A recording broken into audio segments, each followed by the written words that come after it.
So we are back once again with another edition of 411, and my guest is a very special guest from the United Party for National Development, talking about Honorable Obene Hachombo, as we take a look at, some of the critical issues to national development. To be very, very specific, the energy crisis and, of course, the power crisis that the country is currently battling with in terms of load shedding and, of course, other, after effect of the implemented load shedding. Honorable, thank you so much for coming through, and of course, good to see you. It's been about 8 months. Happy New Year to you too, and we're so happy to be here. Definitely. Where have you been? Where have you been hiding? We've been around. Amid this crisis, definitely, that's when, you decided to go AWOR. No, we're available. Mm-hmm. This is why, just the moment you said you want to see us, we said we can meet today, because to us, it is important that we continue to communicate with the people of Zambia. Exactly. And you are coming at a time, when Zambians are demanding for answers in terms of the power crisis that this country has found itself in at this particular time, especially coming from a background where President Hakainde Hichilema has been very critical when it comes to load shedding. He hasn't been for the idea of load shedding. If you look at some of the posts that he shared whilst in opposition, dating way back to 2020, he talked a lot about this load shedding. How did we find ourselves at this particular time? In August, President Hakainde Hichilema shared on his tweet saying, people are asking how we have ended load shedding, and he actually explained how he feels his government ended load shedding. 2 months later, we had 12 hours of load shedding, and now 8. Wow, we need to understand facts here. For 57 years, the country has been operating on, is it a 3,500 megawatts of power? And I think you and myself, we need to agree that the population at that time was not as we are today, number one. And those are facts that we need to bring to the people of Zambia. This is why we don't shun to explain to the people of Zambia what is the truth. The truth of the matter is the grid that was prepared in 1964 plus years back was designed for a small population. And I think in our campaign ourselves, we indicated the need as UPND and as a team that will come in and do more. 1.5 years down the line, what have we done as UPND? Expect 5,000 plus an addition of 3,500 within 2 years. What we failed to get in 57 years, we are bringing it in 2 years. When the president says we are ending load shedding, we've ended. That's the truth. Load shedding is coming to an end. And now, we need to understand that the issue of hydropower is not a UPND issue. Hydro goes with, if you like, the climate in terms of water. Water levels, it goes there. What have we done also now as UPND? UPND is bringing in more solutions to the problems that we have today. An investment of over $2 billion US dollars coming in Zambia from the colleagues from Britain.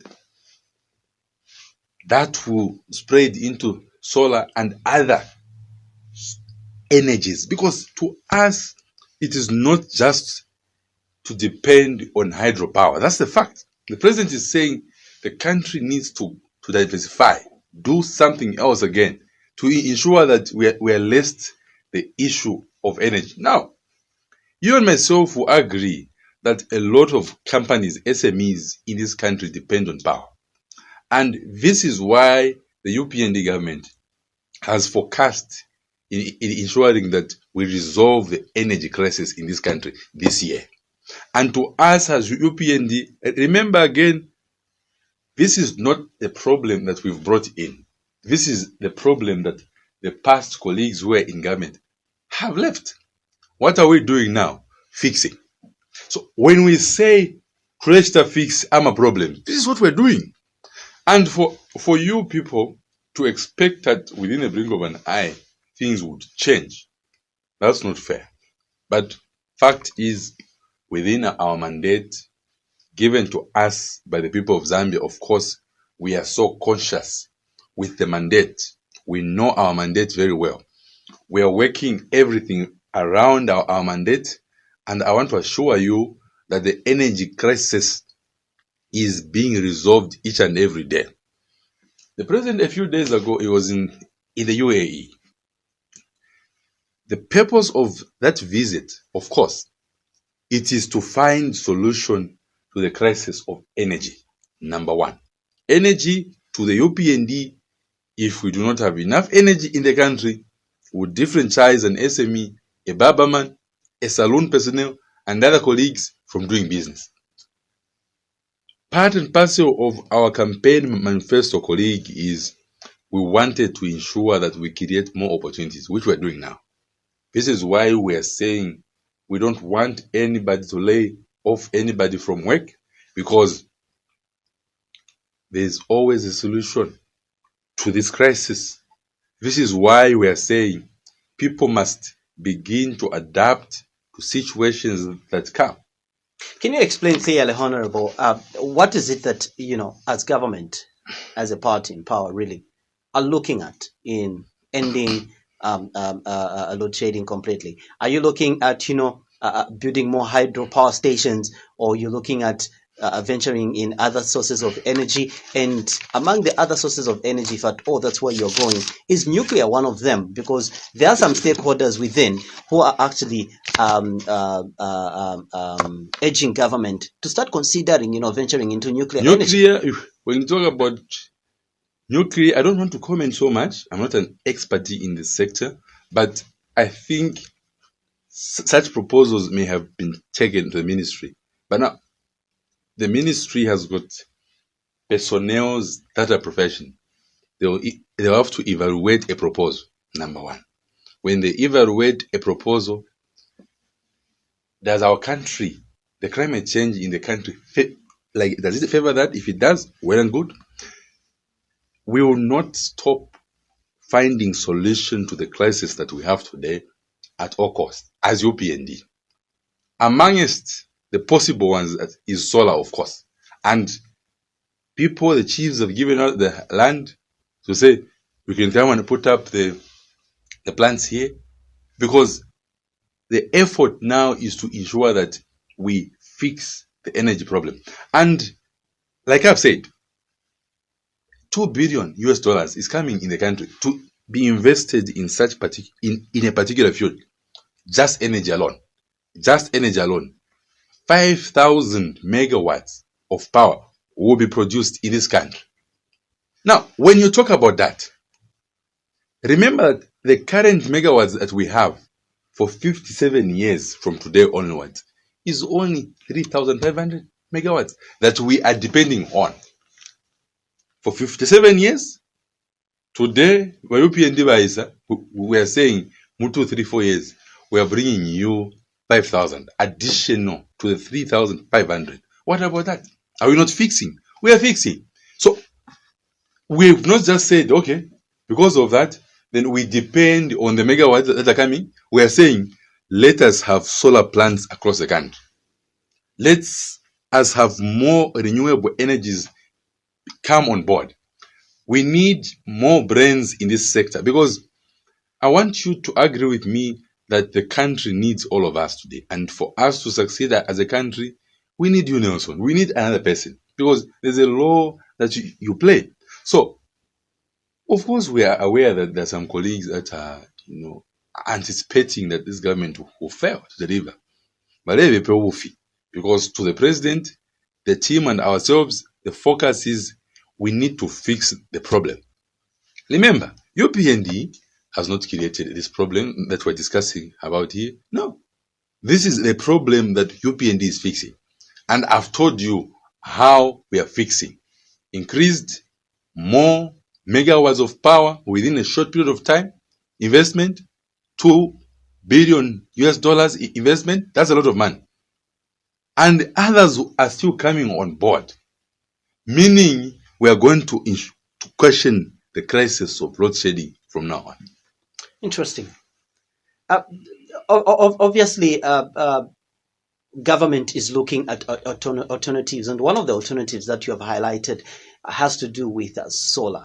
Uh, Solar, in one way or the other, I don't know how the coming up of solar would definitely help us fight another bigger problem that we have here, which is climate change. Because solar, in most cases, just for us to put up solar plants, perhaps we'll need to clear a bit of some forests and so on and so forth. What plan is government having when it comes to the implementation of the solar, of the solar system? And is government getting into this project all alone, or perhaps we're going to use the PPP?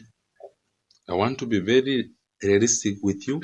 Right now, government is receiving different proposals from people, number one, because to us, governance is not about the minister in charge, the PS, no. It's about everybody. There are people who have gone to study specifically energy, solar. Government is still engaging them at the right time. Minister in charge, PS, will come and give an official statement. But to us, we're just giving you what is on the table. Solar is one of them, of course. And when you talk about climate change it's a natural thing, of course. And a few hours ago, I was chatting with a colleague from South Africa, and he was laughing at us, saying, "Zambia, mle complain sana." He's Zambian, but he's saying, the way you're complaining about shedding in Zambia, when it is four half, meaning 4, you have power again 4. South Africa has one of the most heavy, it is one of the most heavy rotated countries that we have in Africa. But when you look at their economy, it is doing well. I mean, their economy is one of the biggest economies that we have in Africa. That's a point, Honorable. So load shedding in South Africa is coming at a time when South African economy is still there. But when you look at Zambia at the moment, load shedding has come at a time when we are still being affected by high prices of fuel. Zambians are still living in that period where we're still accepting the fact that fuel has become expensive. Recently ZESCO announced the increase in restoration of electricity. On top of that, the economy itself, according to the Jesuit Center for Theological Reflection, basic needs, November and December, both months, we have seen, an increase in terms of their food basket as well. So load shedding is coming at a time when Zambian economy is irking at the moment. So you want Zambians to draw comfort with the fact that us is 8 hours, South Africa is 10? No. I think you need to get this fact here. When you talk about cost of fuel is high, there is no country that is buying cheap fuel anywhere, because we're all buying fuel almost from one source across the world. And in fact, 1 liter of fuel in South Africa is more expensive than here. Now, let's talk about how we can battle off this economic crisis, number one. The reason why, maybe our colleagues are not complaining so much in South Africa is the environment, employment. People have got money, right? This is what the UPND is doing now, creating more opportunities for people. When people have got an income, they are able to sustain. Here, colleague, to be very sincere with you, whether there is power or not, if you're not doing anything, it means you still complain. But imagine, okay, we have no power, but you've got a good job. What about that? Imagine you've got no power, but you're a teacher. What about that? There's an income. So all these things, the issues of energy, the issues of fertilizer, the issues of whatever we're going to discuss now, it takes us back to money, right? And at the end of the day, there hasn't been money in liquidity at the same time. Do you know why? You've not asked why. I think each and every time that we're given an opportunity to communicate with the people, we always tell the people of Zambia that the UPND government will not create artificial money in circulation. No. Because we all know that a few creek, this year I've vowed not to mention PF in my mouth. A few creek from the previous colleague, Edgar and other team.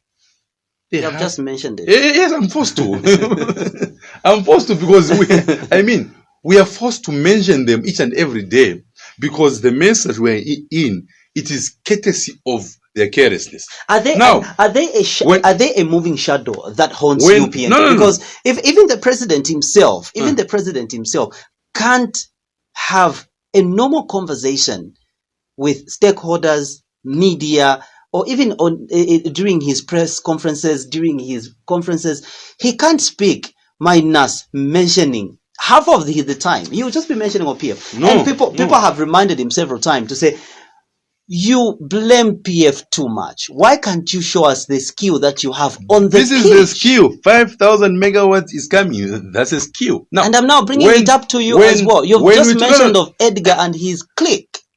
Listen, you've talked about no money in circulation. Now, I'm giving you the reason why we don't have enough money in circulation. But during the partition front, we had money in circulation. Yeah. This is now UPND. So we expected, to have enough. Don't say we had money in circulation. A few people, of course, had money. God has had money. You know that?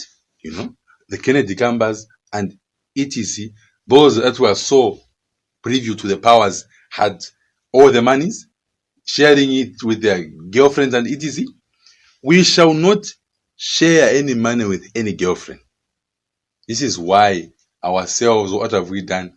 We've taken the money into massive recruitments so that one has a job. When they have a job, at the end of the month, they have a disposable income. They go and spend in a market. A marketeer also has money. That is how money must circulate. Money must not circulate when I insult and then I'm given money. What about you? So people have to work. Now, the UPND government has given money back to the communities. That one you are very much aware of. We talk about CDF. This year is 28 point something million kwacha in every corner of this country. Now, are you telling me that there's no money? That is the money that we're talking about. But now, the problem here is maybe the people in charge of those monies, they're not communicating on how people should benefit from the monies. Meaning, Honorable, money hasn't reached to the Zambians on the ground. This is what President and us we've been asking. Why is it that a lot of things that we're doing are not reaching to a common Zambian? Should we assume that 1 and 2, 3, 4 people are a sabotage? Because at the end of the day, Honorable, I'm looking at the equation here. The equation that President Hakainde Hichilema is facing is money is released from the treasury. Mm-hmm. We have heard the last 6 months, we have seen big figures being announced. This money has been given, this money has been given. But still, you'd find that in circulation, there isn't much. And now we have load shedding that has come up, which has now demanded that the way people do business needs to change, because most of the time you do not have power during the day. So people are forced to now go for instead of going for solar, which is not that common in Zambia, we are now pushed to go for gensets. These gensets, for them to run, they need fuel. And when you look at the price of fuel is also high in Zambia. And if there is no money in circulation, meaning there is no business coming through. And if there is no business coming through, then how will people buy this fuel? So you've seen the equation that President Hakainde Hichilema is looking at the moment. So I don't know how he's going to unlock all these opportunities that he would want to unlock when there are all these rigidities are unlocked this year. No excuse. That's what we're saying. Now, what has been hindering, especially, I want to give an example, the release of CDF. Of course, the CDF rules and guide.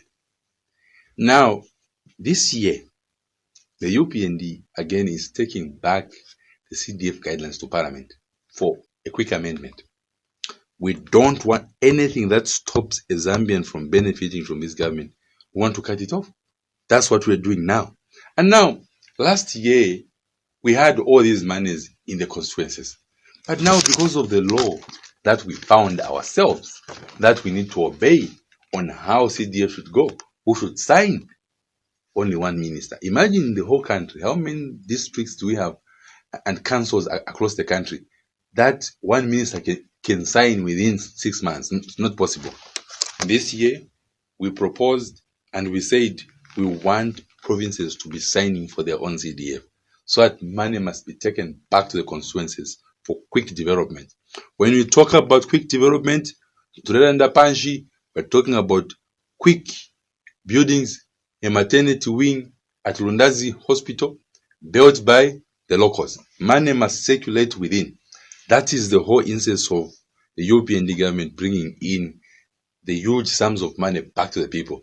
But maybe we may have 3 or 4 bad eggs that would want to sabotage, if you like, to distract the goodwill that the president is bringing in now. We want to warn them again that we are taking note of every constituency, and through the office of the Auditor General's office, SEC, you begin to see bad eggs being reported, because CDF is there to benefit the people of Chivolia, where I'm coming from, the people of Rundazi, Romanzanshi, where Kolala is coming from. All these people need to eat this money. How? Some of them through cooperatives and projects. Some of them will eat this money through being given a contract to build a clinic, a 1x3 block school. That is the money we're talking about. Now, when such a time comes, then you are assured that the people of Rundazi, the people of Ruwansanshi, Kanyama, will have the money to spend in their own constituencies. The European government brought in what we're calling a free education policy ourselves. The policy comes in with a lot of issues. We need more furniture. I'm a desk. Who should make a desk for Chivolia school? Nobody must come from Matelo, Chawama to come and make a desk there. That is the responsibility of the people of Chivolia. Through again, the CDF has got a part of what we are calling skills development, where people can access skills, benefit, train, given contract to make armor desks. Government buys those desks to ensure that we caution the highlights in schools. Because the president today is saying, nobody must be sitting down by the end of the year in any school. The president has made it clear, agreed, that we don't want to see any health post across the country without a maternity wing, because we don't want our mothers to give birth on their way to the hospital. Now, who should do that again? The people in that locality. So people have got a duty to participate in developmental projects. We don't talk about CDF alone. The CEC, right? The Ministry of SMEs has come on board, providing loans for the businessman that wants to do business. What about those people? How do they benefit from their own government? They need to apply for the loans. Maybe we must say we're not doing so much in terms of communication to the people. Yeah, we agree. But funds, plan is there, money, the treasury distributing money equally across the country, even to areas where we're not given votes. The money is reaching at the same amount, like in Kanyama, like in Matelo, and other parts of the country. This alone must tell you to say the UPND government has come to treat every Zambian equally and to ensure that money indeed gets back to its real circulation, not artificial. You're still watching 411, and of course, my guest is Honorable Habene Hachombo. So now, Honorable, having whatever you've spoken about, very good. Whatever you've spoken about, very good. But also actualizing whatever you've spoken about has been one of the biggest challenges that UPND has encountered. For instance, let's take the CDF itself. CDF was up at 25.7 and it was increased to 28.3. When you just look at the utilization rate of this 25.7, it was not even utilized to its full capacity. Much of the monies, as we speak, probably even went back to the treasury. Many Zambians who were wishing to have access to this money did not even have access to it. And now in 2023 national budget, We have even seen an increment. If at all we failed to utilize the 25.7 appropriately, how are we going to utilize the 28.3 appropriately if at all if at all we failed to utilize this small amount and now this big amount? Because what I'm telling you here is simple.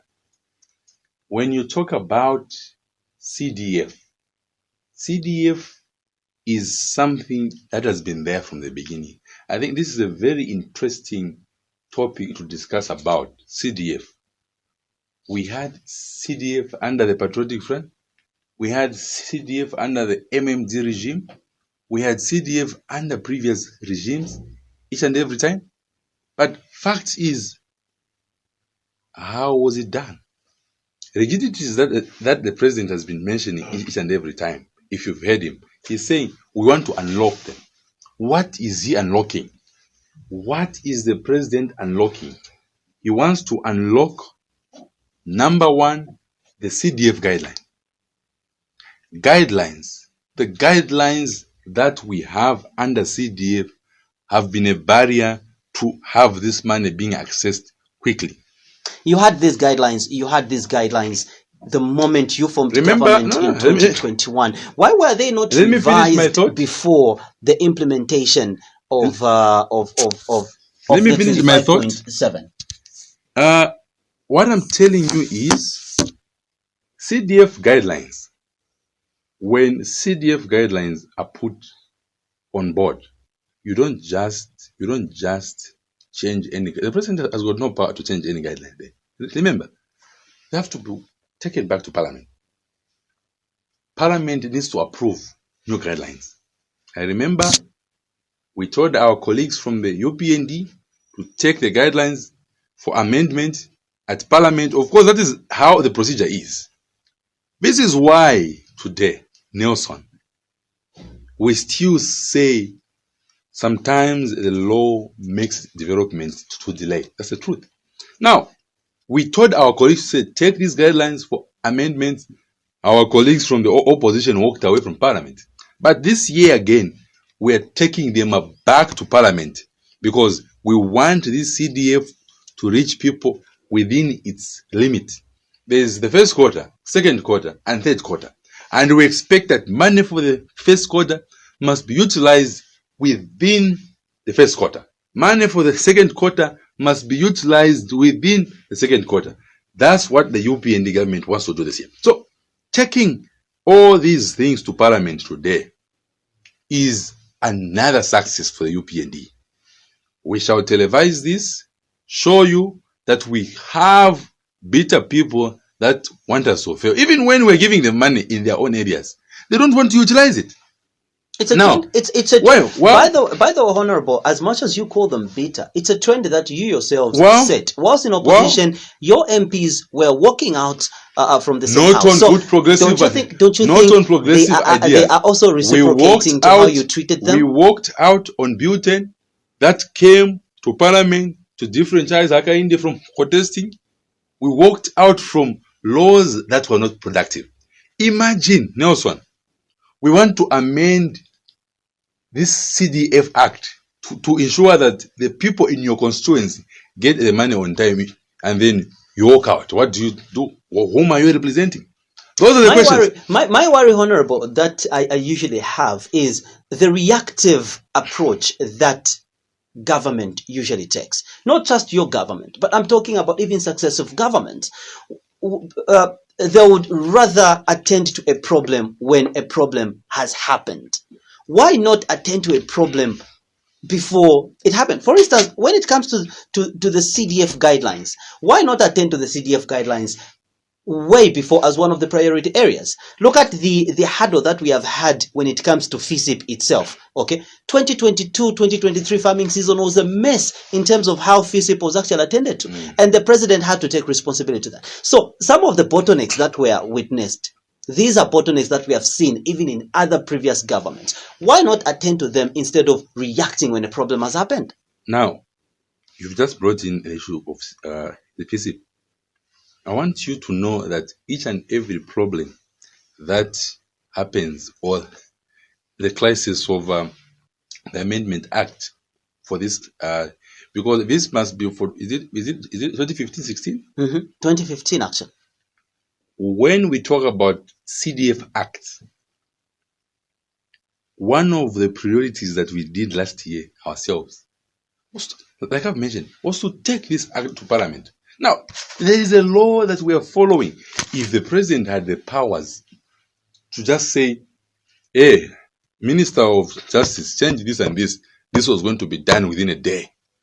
But now we are operating in a country where we need to follow procedure. Tomorrow, no, Akainde Chirema is breaching a constitution. HH wants to follow the constitution, and if at all the constitution is very slow, must we blame HH? That's why we are saying let us amend the 2016 constitution. Because so will the amending of the CDF, will the amending of the CDF be done when 28.3 has already been sent to the constituencies? Parliament is sitting, should be next week, that other week. This is what we've taken now for January. This has to be done the soonest, this January. Before CDF is distributed. Exactly, because we've learned lessons. Even on FISIP, we've learned lessons. Each time I'm asked to say, Landapo Pali FISIP, to Landapo, we say we didn't do better in the last farming season. Why? Because number one, fertilizer was distributed late. One, when you distribute fertilizer late, it means the farmers will not do their planning very well. Two, new people, new cooperatives were added on FISIP. Remember that PF has got what is called Article number 3 of their constitution, prioritizing their own members to benefit. That is what we found. PF cadres on FISIP only. And we said, this is not the government that we've come to learn. We want to ensure that we learn an inclusive government, put in different people, UPND members, MMD members, NADI members, to benefit from FISIP. As we are doing that, time was running out. But the president is on record, just a minute, as you are stressing that point, the president is on record having blamed the system. He said, we still have bad eggs in the system that are putting a lot of inertia to development, that are derailing development deliberately. We still have PF people who are still, frustrating our efforts.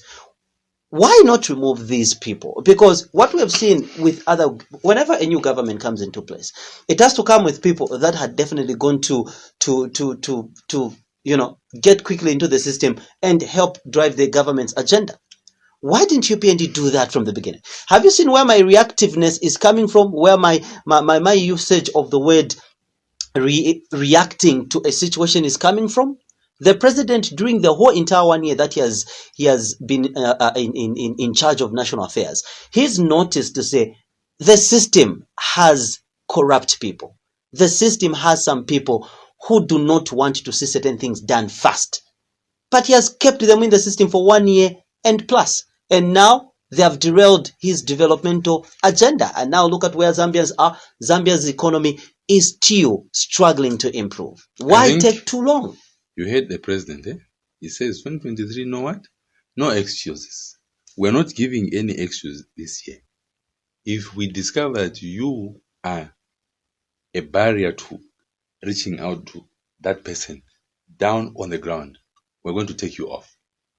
I think, to me, we have had governments in and out, and we've had civil servants, same civil servants, some have served for 20 years plus, serving in different governments. When the government comes, it's not mandatory that we must fish out everybody. That's not true.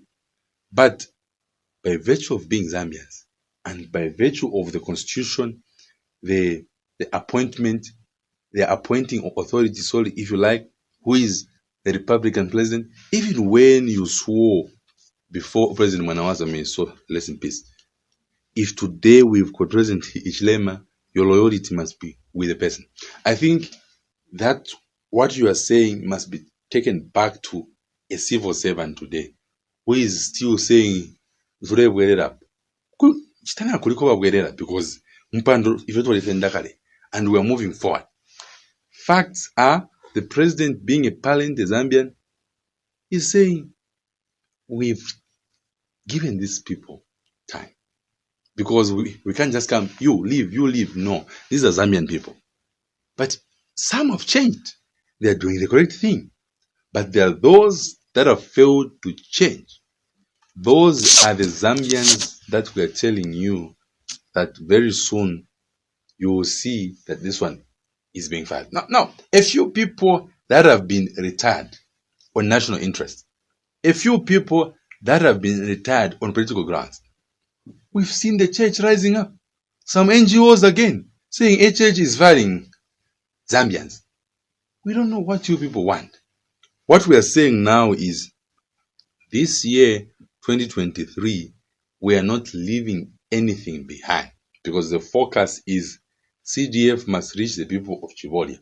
CDF must reach the people of Kanyama, of Petauke, of Rundazi, and other parts of the country. Because the purpose of CDF is to improve the livelihood of a common Zambian where they're coming from. So if there's a person who is doing that, who is creating a sabotage on the way, I'm assuring you that come this year, you will not see them in those public offices. Because a public office, when you're a public officer, Nelson, you are representing a Zambian. You are representing on your appointment letter. No wonder he's saying, in the name of the what? The president. Which president? The sitting president.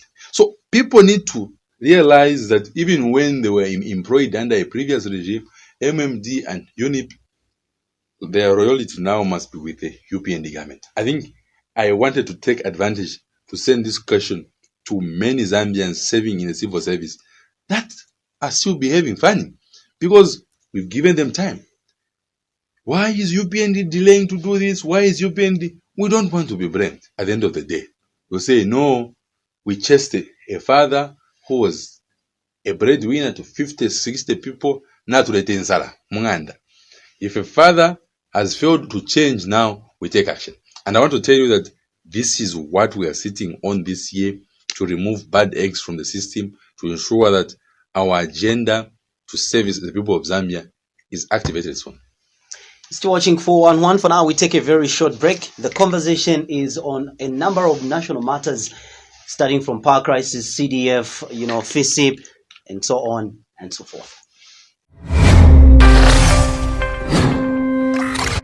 So now, Zambia Federation of Employers trustee Kennedy Njamba, when he was making a comment on one of the stakeholder meeting just a few weeks ago, he alluded to how we have found ourselves where we are in as far as the energy crisis is concerned. He talked about we have had this problem before, the problem of power crisis as a result of climate change, poor rainfall patterns, and so on and so forth.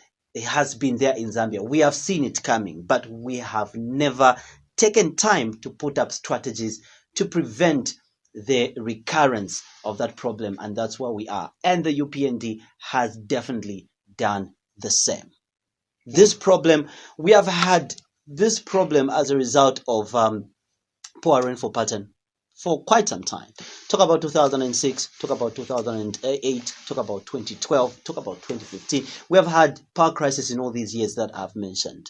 And in all these years that I've mentioned, President Hakainde Hichilema was a very active politician, and he could see the mistakes that the previous government definitely made in tackling the issue of power. And when he came back into power, 1 year down the line, he has demonstrated the same weaknesses that the previous president demonstrated, not attending to this problem before it actually happens. Can you tell me any president that you know in this country that has brought in an investment of $2 billion in the energy sector? Tell me one. Tell me again. Reacting to the president, reacting to the problem again? No. I'll keep on reminding you, reacting to the problem again. No. Why didn't we take the initiative of engaging external, partners? For instance, the URE, where the president went a few days ago to go and talk about this crisis before it happened. You saw this yesterday. There's been work on the background. The problem is the UPND does not love to televise everything we do. But Zambians want to know. What you saw did not just happen then. You need to understand that. From the time that we formed government, I think the president has taken it upon himself to ensure that he reaches out to his colleagues, his business colleagues, bringing investment in this country. And that was done last year. So what you are seeing now are the final results of what we've been doing in the background. So when you say, we want to resolve, a problem when the problem is, no. From last year, we knew that there is this problem. No wonder from the time that we formed government quickly, the president remembered from the time that he joined office, this is not his first time to go in UAE. He was there again. Exactly. So that is my point. So now, what I'm telling you is, that is my point. This is not the first time that the president has gone to the Arab Emirates. He's been there before. Okay. I think just a few months after being elected, he went there. Okay. If this issue was at the back of his mind, and we are lucky to have a president who talks about all his trips. Whenever he goes, he discloses whatever he has gone to do through his social media page, Facebook. He's one of the most active presidents that I've seen so far. So if you are here to tell me to say whatever we have seen here is something that he started, if he started it some time back, he could have shared it with the Zambian people. Let me tell you. Let me give you another practical example. The president has not shared everything. One year that he's been in the office, how many times has he taken? How many times has he taken to go to Kariba and check the status of the Kariba? I think the few weeks that he went there was the first. When the president went to the Ministry of Health to go and look at the situation of medicine, what did you say yourself? No, the president is trying to be everywhere. He wants to be a minister. He wants to be this. There are people responsible. But if these people are not working, we have asked the president. The Zambian people have asked the president to fire some of these people because they are not working. He's forced to do their job. Wait. You people spoke with a loaded voice. The president wants to be a minister. He wants to be a PS. And we are still speaking. You are asking me a question. Why didn't he go there? So you wanted him to be, to be said to be also Minister of Energy and Health. Honorable, don't you agree people that have been on the ground. Don't you agree that if the energy minister is not doing his job, he's supposed to be moved? Oh yes, but he's doing his job. He's doing his job.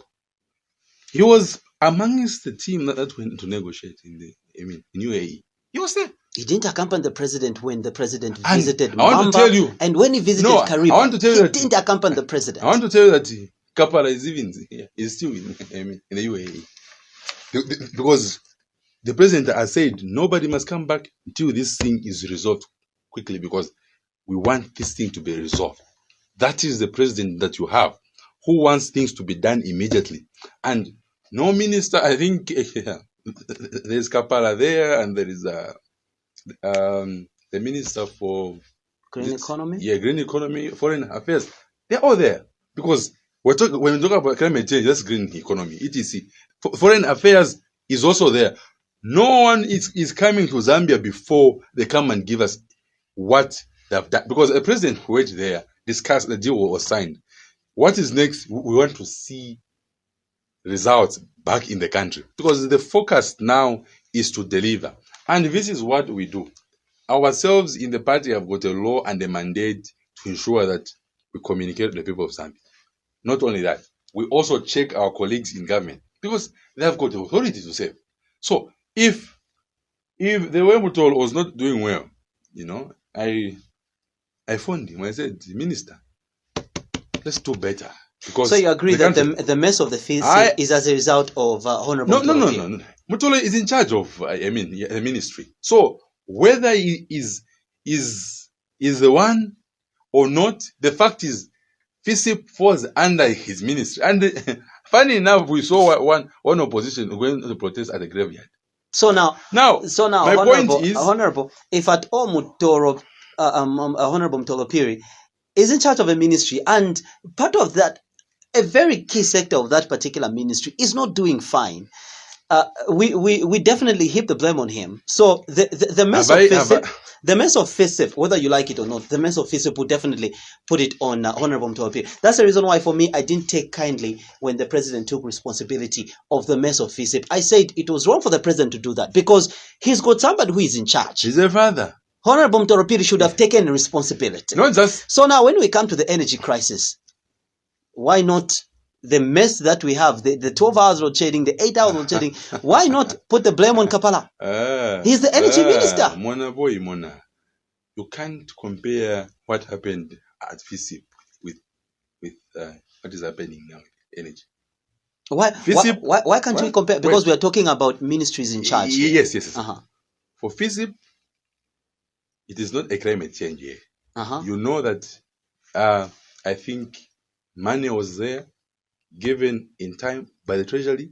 Okay, what delayed was to ensure that we mix the list of beneficiaries, those who are still PF, UPND, MMD, in short, Zambians. Okay, that delayed. Awarding a final contract to a supplier also delayed. You know, that is a delay, human delay. Eh?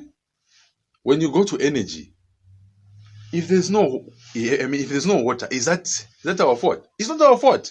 This is why point, now Honorable. We are saying, Honorable, that is yes. My point.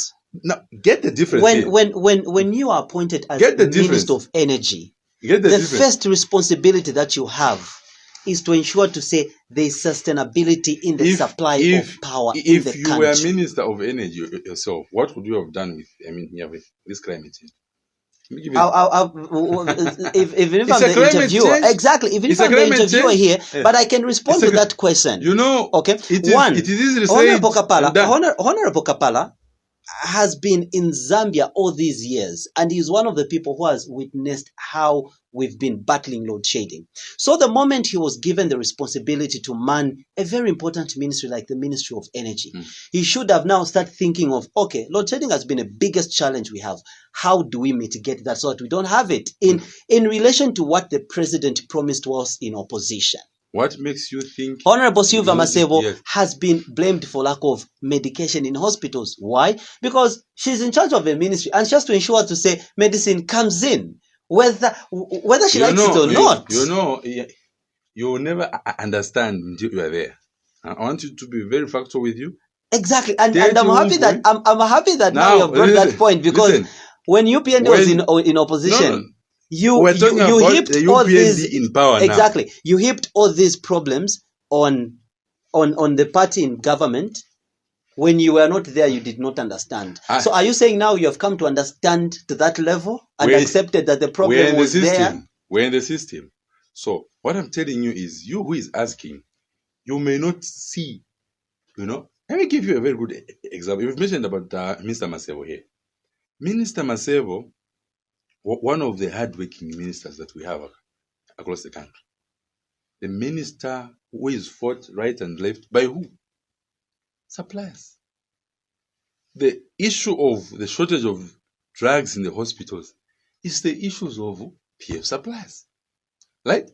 When you talk about drugs, we're talking about people who are bringing in drugs, to the ministry, to ZAMSA and etc. Now, if you want to know that a lot of people that supplied under PF were PF affiliated, strong PF affiliated, sponsoring the PF. The minister comes. Goes back to the PF again. But I'm telling you the truth now. Now here we're telling the viewers why we've had such a shortage of drugs. Now these PF suppliers who are busy hitting Masebo from here and there because they want to remain supplying in the system so that they can fund PF. So in the next 2 years, now I want to tell you that no. There is no 2 years PF here. Will still be coming into the picture. There is no 2 years here. This year, we don't want to hear any hospital, any clinic, because suppliers have been put on board to ensure that the supply and delivery of drugs, FISIP, June, July, August, we must have fertilizer in the depots, leading to be distributed to the farmers. That is how this year is working. Anyone who will not do this, they must be going, because now they have failed. You and myself will have to agree that the first year of every government is a bit difficult because you're trying to settle. There's this, there's that, there's that. But we're in the second year now, and we're not going to tolerate any excuse. Number one, like the president has said, it's a year to deliver. It's a year to ensure that the people of Zambia receive their share. That's what we're doing now. So anybody, whether we're minister, we're none, if you've not planned the year yourself as a ministry, be ready to go, because we shall not keep people that now from a mistake is angala dala. Because now we saw this mistake for FISIP, right? We don't want it this year. And I've told the ministry myself, we want to see fertilizer in the depots on time, so that farmers must receive the fertilizer on time. Number two, we've also declared to the Ministry of Health also, finish with your suppliers, give them contracts now, give them a due date. Medicine for the second quarter must be in the warehouses now to ensure that hospitals begin to receive. This is how this government must operate, because what we don't want ourselves as a party, as a government, is to see a Zambian failing to benefit from this government. Like the president asked, ni nani huyo wine, ni nani? Who is that person who is interfering in the good developmental agenda of the UPND government? We asked that question, and now we want to see those people going off. And I'm assuring you that these people are going. Well, Honorable, thank you so much really for coming through in this particular episode. And of course, I hope that you'll be available for more reviews as we get underway with the year. The difference between us and them is we're there to explain. We're there to give you information. We're there to tell you what is happening. We will not shun any interview, because our role is to communicate with the people of Zambia on the happenings so that we move forward. Thank you so much. I was hosting Honorable Vene Hachombwa from the United Party for National Development, looking at reviewing some of the areas where, the economy hinges, and of course, the way forward, and what government, the party in power, is doing in relation to sorting out some of these problems. Thank you so much for your time. It's bye-bye for now.